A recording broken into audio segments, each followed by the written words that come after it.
লখিমপুৰৰ ক'ত ক'ত পায় গো মাংস লখিমপুৰৰ হোটেলে হোটেলে আৰক্ষীৰ অভিযান শেহতীয়াকৈ গৰুক কেন্দ্ৰ কৰি উত্তাল হৈ আছে ৰাজ্যৰ ৰাজনীতি মুখ্যমন্ত্ৰীয়ে কৈছে ধুবুৰীত হাজাৰ অধিক চুৰি গৰু কোৰবানী দিলে ঈদত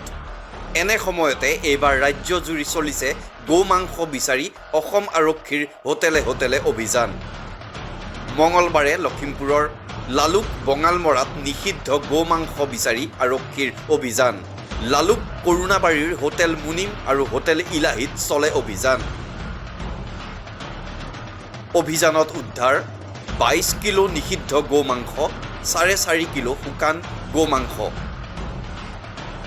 ইমানেই নহয় বঙালমৰাৰ এখন হোটেলতো উদ্ধাৰ কৰা হৈছে সন্দেহযুক্ত নিষিদ্ধ গো মাংস ইতিমধ্যে লালুক বঙালমৰা আৰক্ষীয়ে আটক কৰে 3 জনক ধৃত হোটেল ইলাহি মুনিম আৰু ৰেশমি হোটেলৰ মালিক ক্ৰমে মুছলেম উদ্দিন মোবাৰক আলী নুৰুল আমিনক আটক কৰে আৰক্ষীয়ে সেইদৰে বঙালমৰাৰ ৰেশমি হোটেলতো উদ্ধাৰ কৰা হৈছে সন্দেহযুক্ত নিষিদ্ধ মাংস এই ঘটনাই এতিয়া অঞ্চল জুৰি তীব্ৰ চাঞ্চল্যৰ সৃষ্টি কৰিছে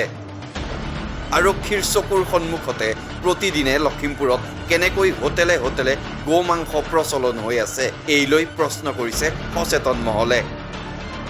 নিউজ ডেস্ক NZ নিউজ